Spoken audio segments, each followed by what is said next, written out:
Hai, selamat datang ke Legacy.tv dalam episod yang keempat, iaitu perbincangan dalam grup Bible Study yang dipanggil sebagai 3D, iaitu Dark Down Deep. Dan bersama dengan saya dalam video ini ialah Dex. Hai, selamat datang. Press. Hai. Dan juga Yoni, yes, first comer. Alright. Hai. Alright, okay. Alright, so dalam video ini kita akan melihat daripada Ibrani bab yang kedua, tapi ini bahagian yang kedua. Kalau kamu belum lagi menonton video yang lepas, saya sarankan kamu tonton kerana di sana kita menghuraikan lebih sedikit tentang isu yang agak menarik juga, iaitu tentang hanyut. Dan saya dengar kembali tentang video itu apabila saya buat edit dan sebagainya. Saya didorong semula lah, dan banyak lagi apa yang kami sudah pelajari dalam Bible Study. Apabila saya dengar balik perbincangan itu kan, saya mendapat banyak lagi poin-poin yang menegur diri sendiri dan juga perkara yang saya belajar lebih lagi. Nah, dalam the rest of Ibrani chapter 2 ini, kita melihat lebih kepada kemanusiaan Yesus diketengahkan. Dan itu sesuatu yang menarik sebab apabila kita pergi kepada bab yang pertama, kita melihat tentang Yesus Kristus dan keilahian Yesus Kristus itu didahului ataupun dinyatakan dengan lebih awal lagi. Dan untuk menyatakan berapa Yesus lebih besar daripada para nabi, kemudian lebih besar daripada para malaikat, kemudian dalam bab yang kedua, dia berfokus kepada kemanusiaan Yesus Kristus. Dan saya rasakan itu sangat penting dan balance kind of teaching, kerana kita bukan hanya mahu tahu tentang kebenarannya, bukan hanya Yesus ialah Tuhan ataupun ilahi, tapi Yesus juga manusia. Bukan 50% Tuhan, 50% manusia, tapi fully God and fully man. So that is misteri tentang siapakah Yesus Kristus. Dan ini sebab kita katakan apabila kita mengkaji tentang surat Ibrani kan, ianya lebih menunjuk tentang kristologik, iaitu tentang siapakah Yesus Kristus. Nah, apabila kita pergi kepada Ibrani bab yang kedua, dinyatakan tajuk yang besar di sana ialah Yesus menjadi manusia. Dan itu yang kita akan perhatikan, dan ada diselitkan lagi, masih lagi tajuk tentang malaikat itu masih lagi diselitkan dalam bab yang kedua, di mana dikatakan Yesus lebih rendah sedikit, dijadikan rendah sedikit daripada malaikat dalam kemanusiaannya apabila Yesus mengambil bentuk manusia. Dan itu roughly rumusan lah. Dan kalau kamu berminat untuk mungkin ada dalam discussion ini banyak lagi perkara yang kita tidak kongsikan dan sebagainya, saya sarankan kamu dengar daripada episod podcast. Kalau kamu lihat di sini dan di bawah ini saya akan letakkan link kepada podcast itu, dan di sana kamu boleh mendengar lebih lagi tentang bab yang kedua ini. This is a very amazing chapter. Nah, mari kita memulakan perbincangan kita dengan bertanya soalan ini. Bagi kamu kan, apabila kamu membaca lebih-lebih lagi daripada Ibrani bab yang kedua, ayat ke-5 hingga ayat ke-18, apakah satu perkataan ataupun satu rangkap ataupun ayat yang boleh menyimpulkan petikan ini bagi kamu apabila kamu baca? Now, saya mulakan dengan Dex dululah. Dex, what for you? Okay, bagi saya sebenarnya ada beberapa ayat, but saya pilih yang inilah ayat lebih kepada dua perkataan, yaitu the love and grace of God. Saya explain briefly sikit lah. Apa love and grace di sini. First time saya baca ni saya sangat confused, susah untuk saya memahami the whole things from 5 sampai yang terakhir bab Ibrani. Tapi lepas saya membaca banyak kali, saya melihat yang kasih dan kasih karunia dan love daripada Tuhan itu sangat besar sampai dia sanggup jadi manusia. Demi kita. Wah, imagine demi kita, siapa kita untuk Tuhan jadi manusia demi menyelamatkan kita. Yes, alright. Love and grace. Nice, thank you very much. Pres, what about you? Okay, kalau untuk saya, lama juga saya berfikir apa yang sesuai untuk menggambarkan. Jadi bagi saya ialah adanya Yesus, adanya hidup. Dan hidup itu walaupun kita selalu dengar ianya sesuatu yang membawa maksud yang sangat besar. Dan kalau saya lihat renung lagi kan, kita manusia berdosa.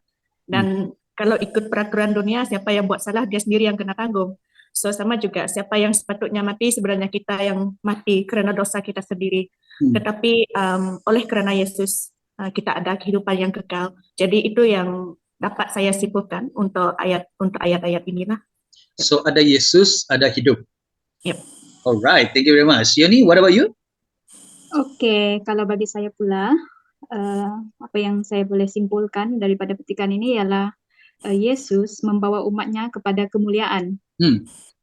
Yesus membawa umatnya kepada kemuliaan. So Jesus yang membawa dari kematian Yesus yang yang memerdekakan, yang membawa umatnya kepada kemuliaan yang akhirnya akan dianugerahkan kepada umatnya yang percaya kepada dia lah.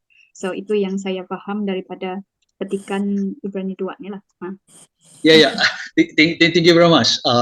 Yesus membawa kita kepada kemuliaan. Okay, alright. So for me is a little bit more. Saya gunakan bahasa Jerman. Saya fikir-fikir apakah bahasa Jerman yang sesuai untuk kesimpulan ini, yaitu grace and glory.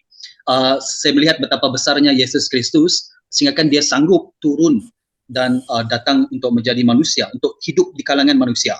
Dan itu mengingatkan saya tentang Yohanes bab yang pertama. He come down, he tabernacle for us, around us. Dan itu grace yang Musa datang dengan hukum, tapi Yesus datang dengan kasih kurnia. Grace and glory saya perhatikan. Sebagaimana, I think this is interconnected dengan apa yang Yoni kongsikan, Dex kongsikan, dengan Pres kongsikan tadi, yaitu glory, yaitu Yesus bukan hanya turun, tapi dia ada misi to bring us to glory, untuk bersama-sama dengan dia semula. For me that is, okay, itu dalam Ibrani bab yang kedua yang kita dapat. Okay, let us go into another a bit more discussion yang kita boleh upkan lagi, yaitu apa dalam fikiran kamu kan apabila kamu membaca tentang Yesus dalam ayat yang ke-9.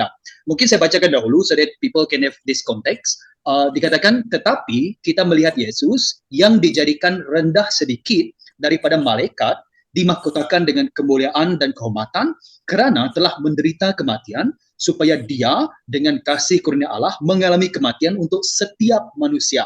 Dan dalam ayat yang sebelum ini dipetik daripada Mazmur bab yang ke-8, yaitu tentang malaikat, dan dikatakan tentang bagaimana manusia ini direndahkan sedikit daripada malaikat, dan ternyata penulis Ibrani ini mengambil Mazmur bab yang ke-8 ini untuk menunjukkan tentang apa yang dilakukan oleh Yesus lah. Jadi apa dalam fikiran kamu apabila kamu membaca bahwa Yesus dijadikan lebih rendah sedikit daripada malaikat, daripada ayat ke-9. Pres, what for you when you think about this passage? Okay, bagi saya kan bila saya terjumpa ayat ni, saya didatangi dengan persoalan sebenarnya. Persoalan yang pertama ialah mengapa dan juga bagaimana Yesus ini dijadikan rendah daripada malaikat.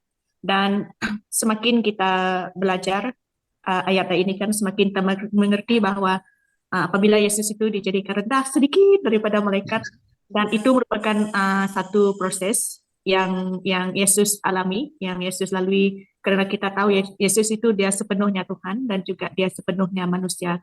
Jadi ini macam mana saya nak uraikan. Jadi apabila Yesus dijadikan rendah sedikit daripada malaikat, itu menggambarkan dia punya humanity, dia punya side kemanusiaan dia, di mana dia juga memahami pada masa itu dia berhadapan dengan temptation dan juga rejection dan juga macam-macam yang Yesus alami. So pada waktu inilah Yesus yang direndahkan sedikit daripada malaikat. So itulah daripada saya. I just want to keep in mind, bagi kita kadang-kadang apabila kita membaca tentang Yesus dijadikan rendah sedikit daripada malaikat, we must think like this. Bukan Yesus menurunkan keilahian dia, tapi Yesus mengambil kemanusiaan. Maksudnya keilahian Yesus itu kekal ada, dia tetap ilahi, tapi dia mengambil kemanusiaan, so that dalam kemanusiaan dia jadi lebih rendah sedikit daripada manusia lah. Jadi bukan Yesus mengurangkan keilahian dia, tapi Yesus mengambil kemanusiaan dia. So what are the things that come to your mind? Mungkin Yoni, what do you think about this? Daripada misteri ni. Interesting lah, sangat menarik bagaimana Yesus kalau kita baca dalam ayat ke-9 ni, verse 9, dijadikan lebih rendah sedikit daripada malaikat, kita boleh melihat bagaimana kesanggupan Yesus itu sendiri untuk datang dalam bentuk manusia, 100% manusia ke dalam dunia inilah. So kita lihat bagaimana ada willingness, ada kesanggupan Yesus adalah Tuhan, 100% Tuhan, tetapi dia sanggup untuk turun menjadi manusia, mengambil what we call that sifat manusiawi kita, dan mati untuk kita. So apabila berada dalam sifat manusia, kita boleh tahu bahawa Tuhan dapat merasakan apa yang dirasakan oleh manusia itu sendirilah. Contohnya kalau saya sakit, Tuhan pun merasa sakit. Macam itulah. Contoh kalau saya ada pencobaan dalam kehidupan saya, ada masalah, ada cabaran, saya percaya bahwa Tuhan pada waktu dia turun dalam bentuk manusia, lahir sebagai manusia sepenuhnya, dia melalui cabaran-cabaran dalam kehidupan. Macam itulah. So sangat wow, macam itulah bagaimana seorang Yesus Sorry. Tuhan yang melalui apa yang saya lalui, dan saya percaya kalau saya, if I call for him, dia akan understand apa yang saya lalui lah. So itu yang saya paham dalam pikiran saya bila baca ayat ke-9 ini lah, bagaimana dia sanggup turun, willing, sanggup Ya, turun. yes. Dan dia tidak perlu kan? Ya. Tapi dia sanggup. Wow. Dan apabila kita berfikirkan Yesus kan dia tidak selamanya, maksudnya di mula-mula dia bukan menjadi manusia, tapi dia menjadi manusia pada ketika ini dalam in the New Testament. Dan apabila dia mengambil kesengsaraan itu semua kan dan menjadi manusia, itu perkara yang susah untuk kita fahami. Dan ini mungkin juga menjadi penghalang bagi some people kan daripada ini. But for me, apabila kita mengenali kepribadian Yesus Kristus kan, this is something yang misteri, tapi pada masa sama is so beautiful tentang apa yang dilakukan olehnya.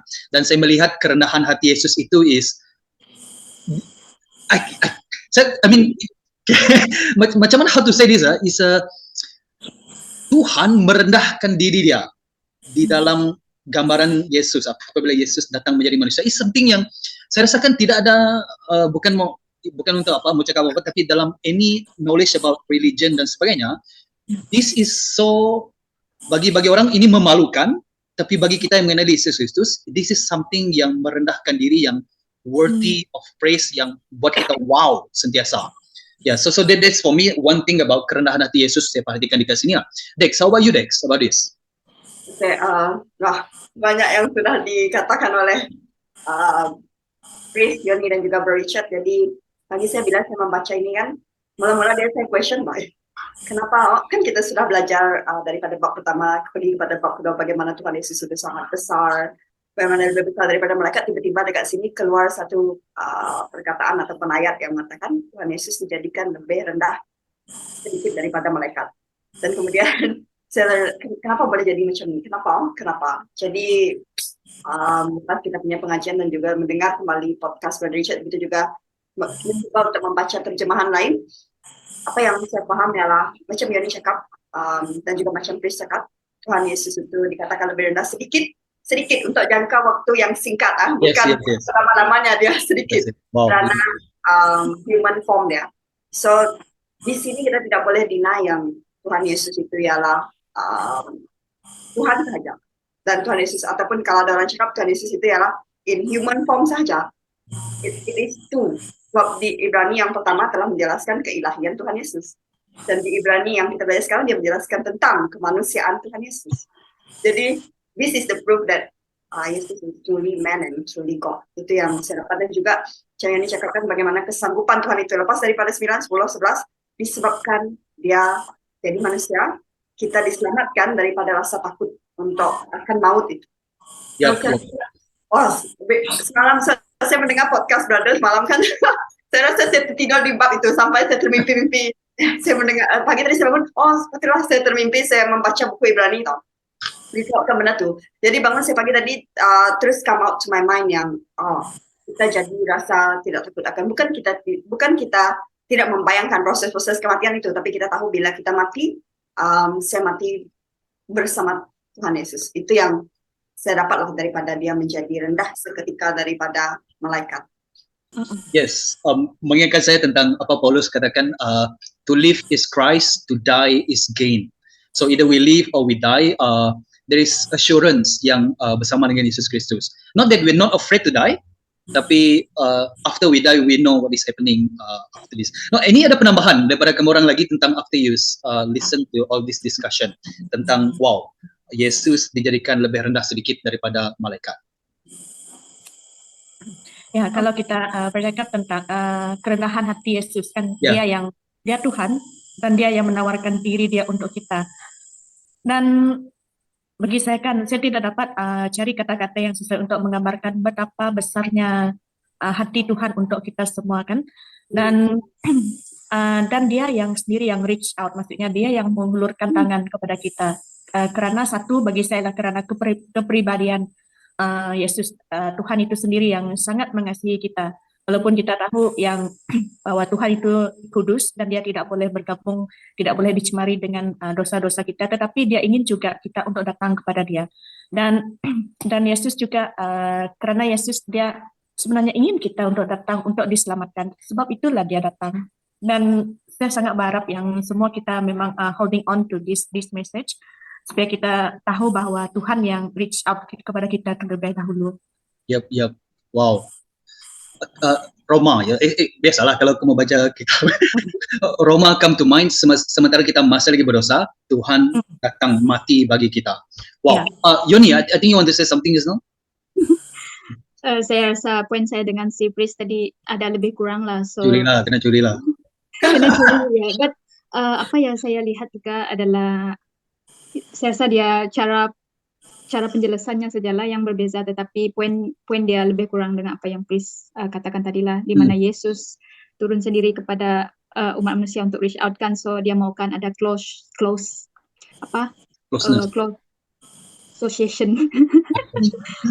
apa kita cakap, Mendekatkan lebih rapat lagi dengan manusia, lebih mengenali manusia macam itulah. So dia yang datang kepada kita, dia yang datang menjangkau kita, reach out to us macam itulah. Apa yang Pris katakan tadi, itulah yang saya mau katakan tadi.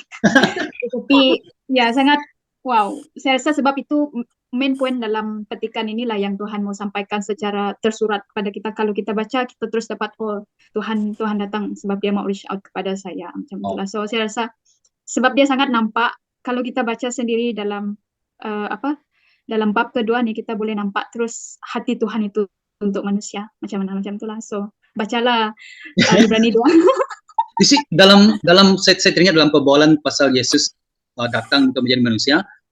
If you read Greek punya literature kan, macam gods mereka iaitu Zeus dan sebagainya, setiap kali kalau dia turun menampakkan diri dia menjadi manusia, dia kekal Zeus, menjadi manusia, dia ingin berbuat sesuatu yang jahat.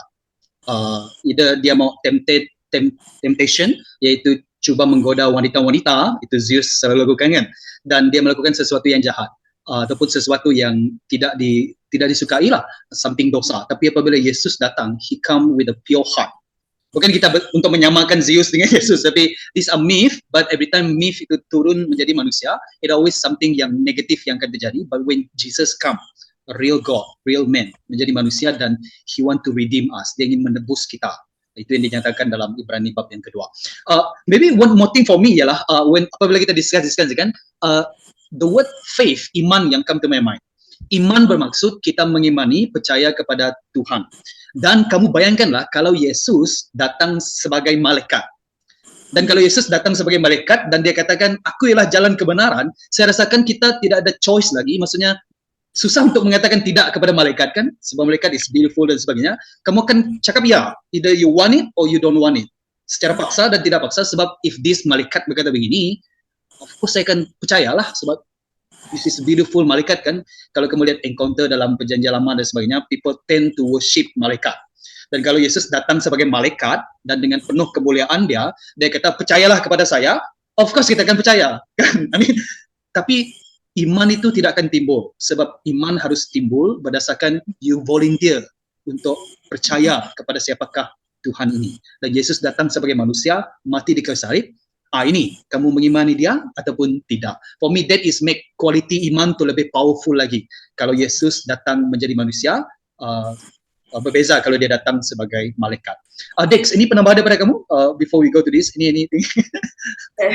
Kalau daripada saya sendiri, bila saya membaca ini kan, dia mengajar saya juga untuk mempunyai kerendahan hati lah, bukan lebih kepada bangga diri, because this keselamatan is not about me, bukan tentang saya. Yang pertama ialah tentang Tuhan Yesus itu lah, untuk mengajar saya supaya tidak saya macam begitu orang lain melihat kita kan, kita orang yang pergi ke gereja, kita orang yang melayani, jadi kita akan ada terbit masalah manusia, dia mesti akan ada satu rasa bangga diri yang, wah saya adalah Christian, saya diselamatkan oleh Tuhan Yesus. Jadi tapi kan ini mengajar saya untuk saya lebih merendahkan diri, because this is not about me, this is about Tuhan Yesus. Yep. Okay, thank you very much. Before we go into the next discussion point, is there any lagi penambahan daripada kamu? I think this subject is very very interesting and hopeful. Apa penambahan lagi? Ini malaikat. Malaikat lagi. Okay. This just come to my mind. Kalau Yesus datang sebagai manusia, kalau saya secara pribadi, dia membawa mesej pengharapan lah untuk saya. Kedatangan Yesus menjadi manusia untuk saya, dan kematian dia memberikan pengharapan kepada saya lah, dan kebangkitan dia memberikan mesej pengharapan, ada masa depan untuk saya lah. Bila Yesus sudah melalui semuanya, ada harapan untuk saya. Ada pengharapan untuk saya, gitu. Mesej, ada janji dan pengharapan. Ya, pengharapan yang boleh dipegang dan pasti kan. Dalam Ibrani bab yang ke-11 ayat yang pertama. So mari kita just pinpoint more to kemanusiaan Yesus Kristus, dan for you, bagaimana kemanusiaan Yesus ini kan, ataupun Yesus sebagai anak Allah boleh mendorong mereka pada ketika itu apabila mereka menerima surat ini, dan juga bagaimana ianya boleh mendorong kita pada masa sekarang. Now, Pris dia terkeluar sebab dia tidak bayar bil elektrik. Nanti dia boleh masuk balik. Sementara itu, let us discuss about this. So, bagaimana pandangan kamu, Dex, about this thing? Okay. Ianya boleh mendorong. Kita pergi dulu kepada masa surat Ibrani. Poin pertama, pada masa surat Ibrani ini tuliskan. So, bagaimana kemanusiaan Yesus itu dapat mendorong mereka pada saat itu, ialah kita tahu masa Yesus menjadi manusia. Kalau kita membaca daripada buku Matius 4 Injil utama, kita dapat melihat bagaimana dia disiksa, bagaimana dia tidak diterima, bagaimana dia telah melalui segala sesuatu yang kalau kita pikirkan kita dapat atau tidak melalui benar itu. Ala setakat kena iris tangan sedikit menjelas rasa macam mau nangis kan, dapat atau tidak. So, ini adalah salah satu perkara yang boleh mendorong orang pada saat itu, sebab mereka disiksa karena mereka menjadi seorang Kristen. Jadi benda ini mendorong mereka, Tuhan telah melalui perkara yang sama, keparahan yang sama, kesakitan yang sama, bahkan mungkin lebih berlipat kali ganda daripada saya. Why not? Saya menguatkan diri saya sebab saya tahu after this kesengsaraan ini adalah saya akan berada di dalam satu dunia yang akan datang. Kalau kita lihat perbandingan ada banyak akan datang, kita tahu ada keselamatan di depan dia nanti. So this is salah satu benda yang akan mendorong mereka untuk terus kekal di dalam iman mereka.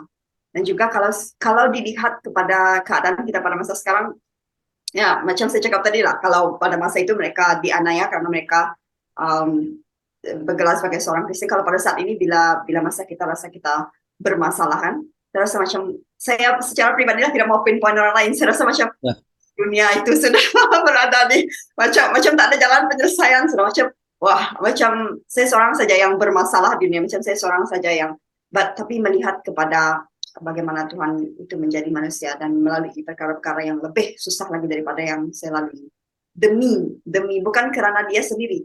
So Tuhan itu tidak berdosa, even di dalam in human form dia tidak berdosa juga. Kenapa dia melalui perkara itu? Hanya kerana dosa kita.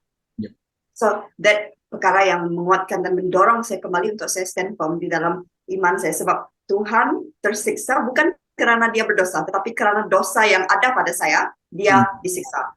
Itu perkara yang terus mendorong saya to keep on my Christian path. Ya, for me is almost the same juga dekat sana.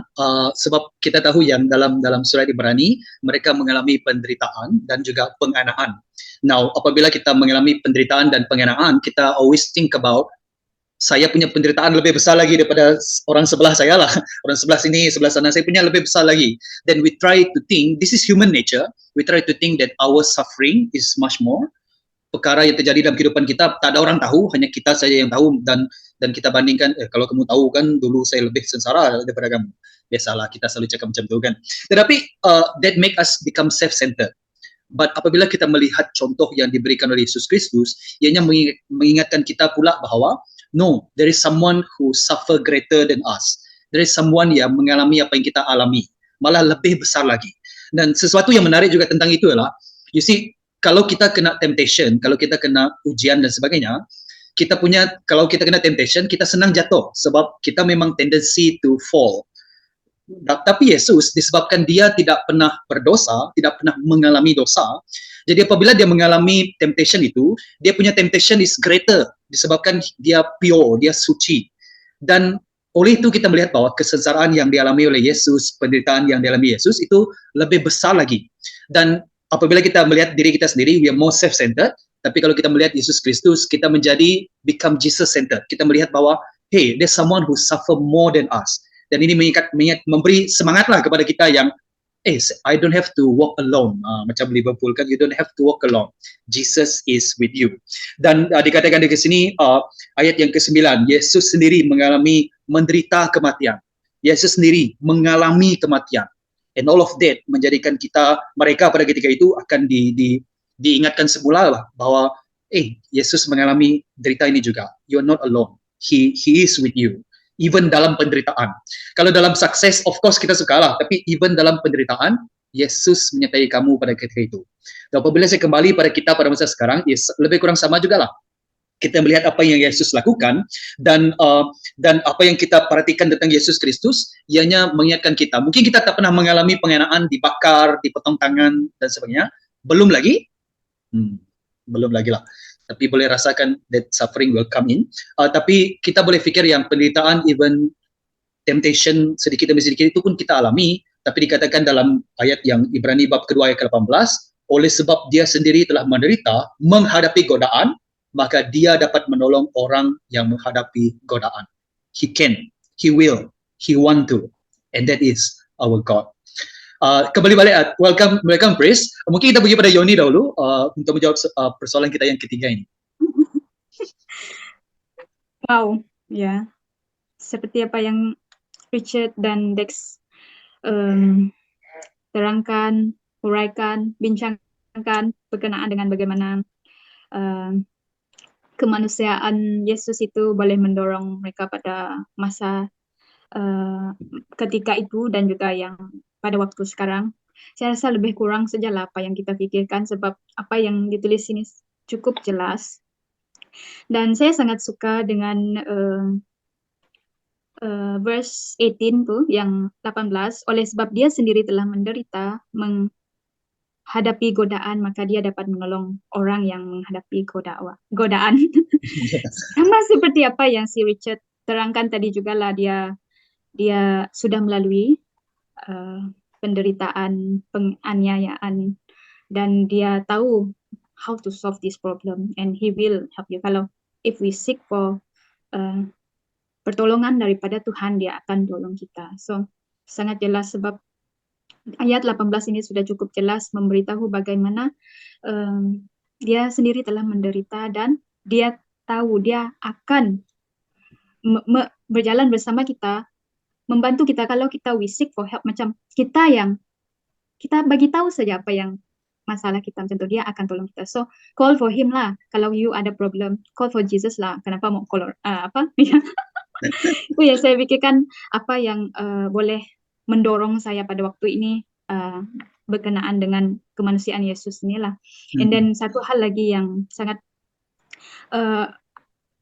datang kepada saya bila membaca ni, bagaimana pada waktu Ibrani ini dituliskan, bagaimana penderitaan, bagaimana kemanusiaan Yesus ni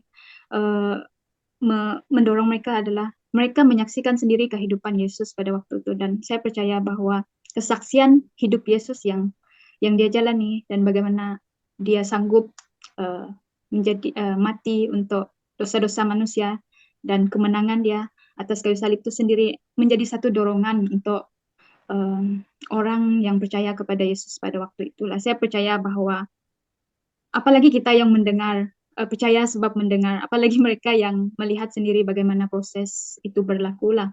So saya sangat wow, walaupun kita tidak berada pada waktu itu, tapi kita dapat mengimani apa yang dikatakan oleh Alkitab, oleh firman Tuhan ini kepada kita pada waktu inilah. Dan dalam ayat ke-9, tetapi kita melihat Yesus. So macam yang Dex dan Richard kongsikan tadi, kita tidak bersendirian, kita ada contoh yang sangat besar, sangat jelas. Yesus itu sendiri adalah contoh kita dan kita tidak bersendirian lah. Menghadapi hari-hari kita, masalah kita. So percayalah kepada Yesus, imani dia. Kalau perlukan pertolongan, tanya dia, sebab dia akan tolong kita. This is the privilege of become the Christ follower, kan? we have someone yang boleh tahu apa yang kita alami dan dia mahu menolong kita. So kalau kamu belum mengenali Yesus sebagai Tuhan dan juga Juru Selamat, come to Him. This is the great Savior. Once you know Him, you will fall in love with Him, and everything will be open to you. Not you will know everything, but the truth slowly akan open to you, slowly lah tentang Yesus Kristus. Hi Praise, selamat datang kembali. Apa yang kamu boleh contribute to this conversation?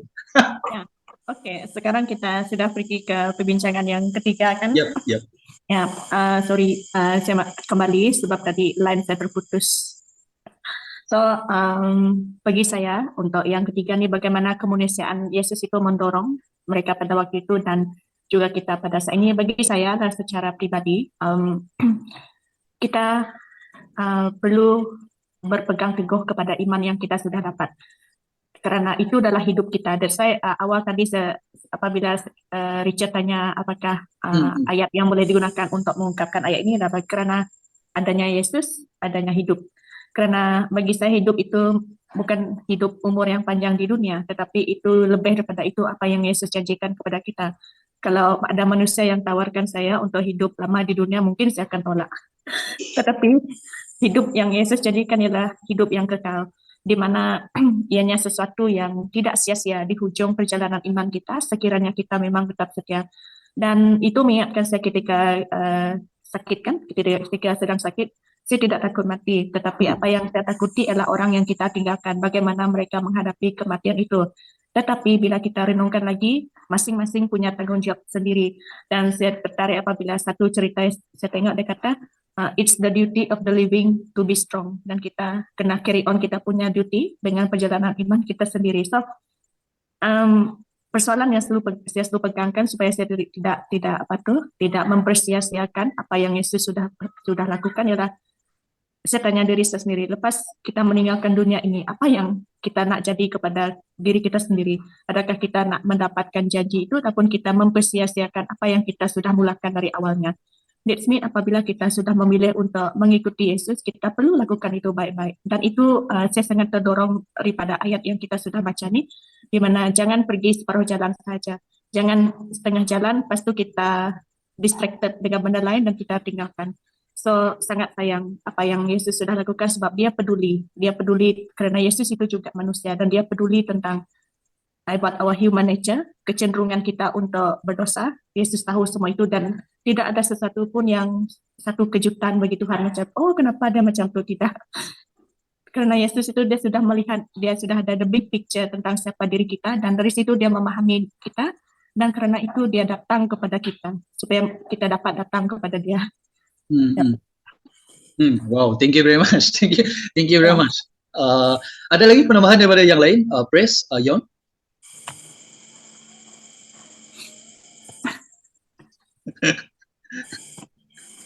Tak terkata-kata.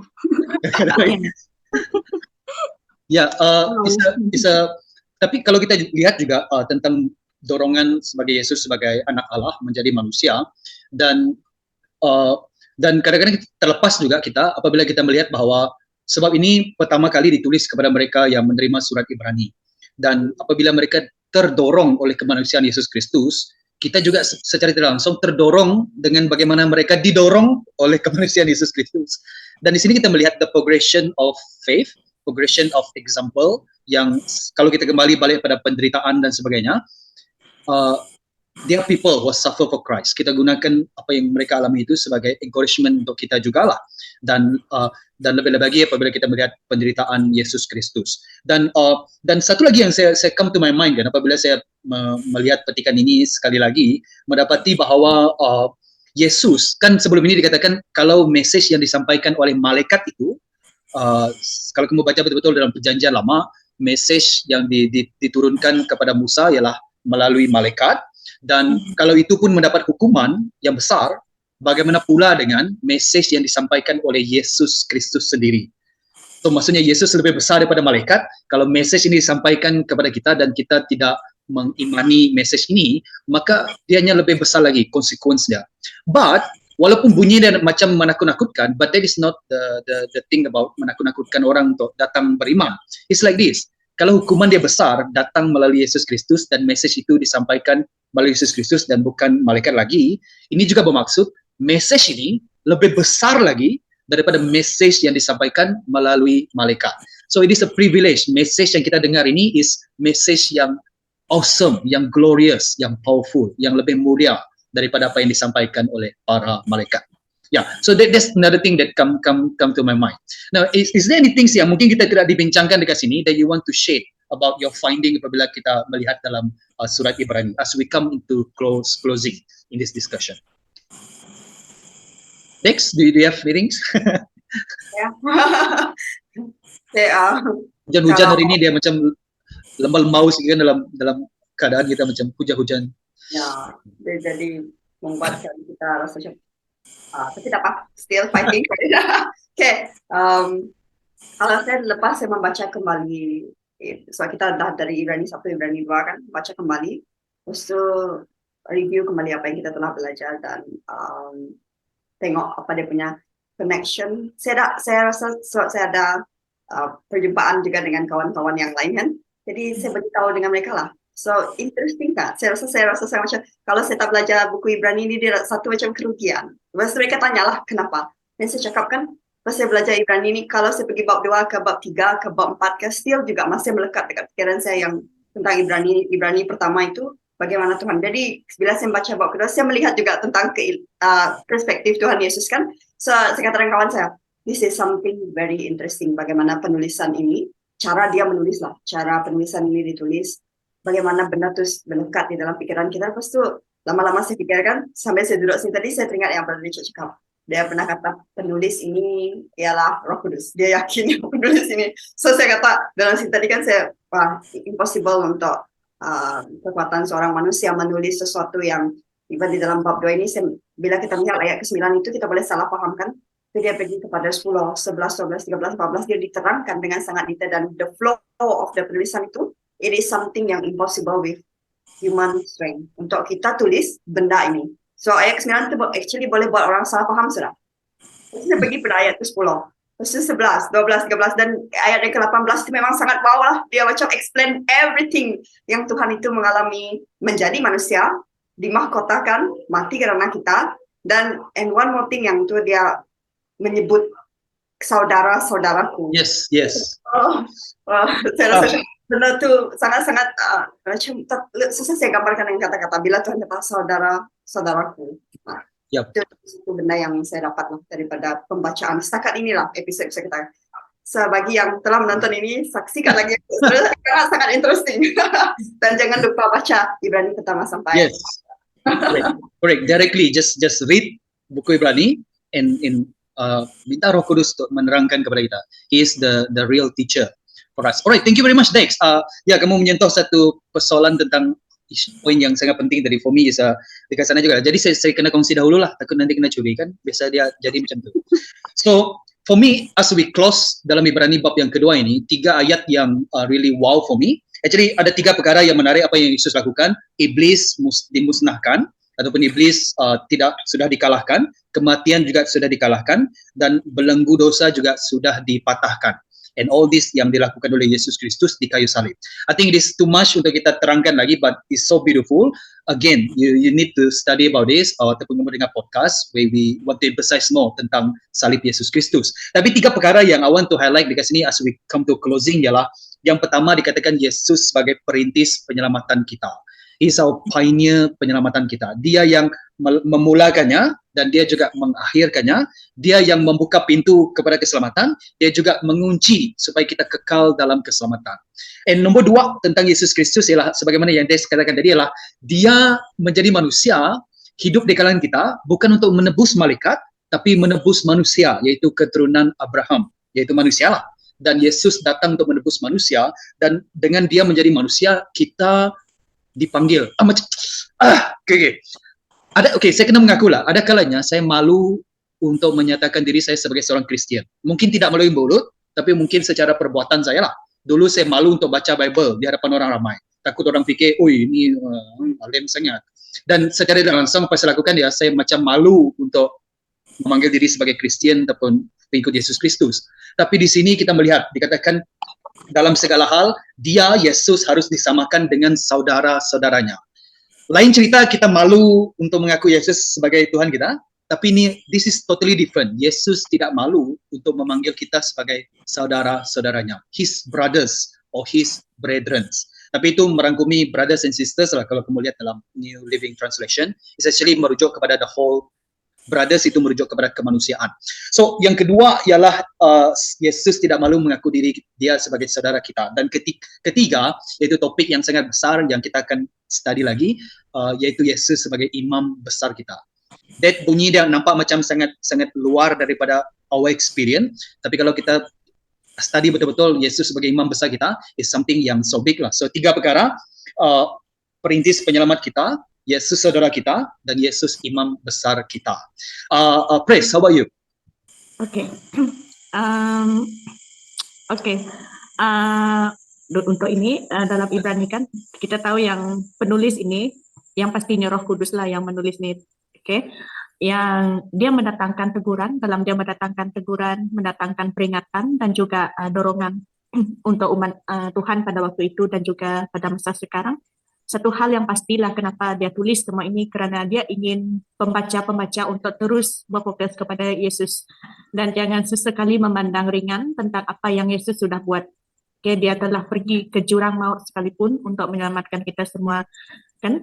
So ini sesuatu yang jangan kita sia-siakan lah, jangan macam kita sudah letih macam tu, banyak benda mengganggu, okay, saya berhentilah, saya berehat dulu, esok saya teruskan. Macam tu, tidak boleh kita macam tu dalam kita punya perjalanan iman kita dengan Tuhan, which mean kita punya benchmark tu harus bersandarkan kepada apa yang Tuhan sudah firmankan dan kita perlu respon kepada firman-firman Tuhan yang kita memang sudah belajar, yang memang kita sudah pegang daripada dulu, dan jangan biarkan benda itu digantikan oleh perkara-perkara dari dunia yang boleh taking away kita punya confidence di dalam Tuhan tu. Yep. Wow, thank you very much. Thank you very much, Praise. Yon, how about you as we close this? Wow. Kena curi kan? Wow, nampaknya kena curi.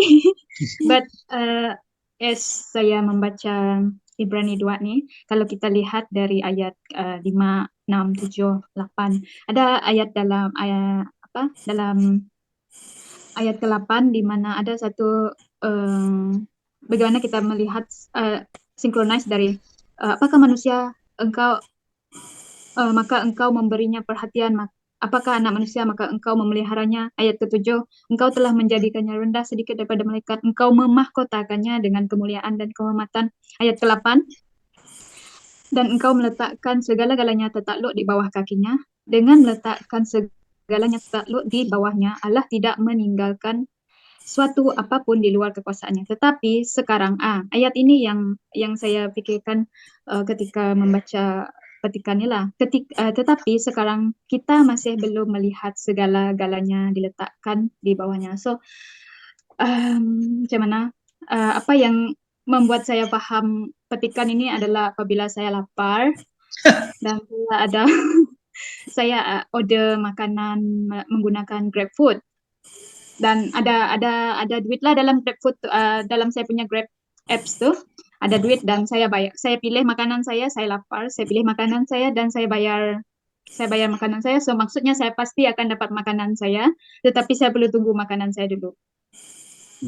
So itu yang membuat saya faham ayat 8b ni. Tetapi sekarang kita masih belum melihat segala-galanya diletakkan di bawah. Maksudnya kita belum dapatkan makanan dari Grab tadi, tetapi walaupun saya lapar, maksudnya saya tetap akan melalui penderitaan selama saya masih hidup ni lah.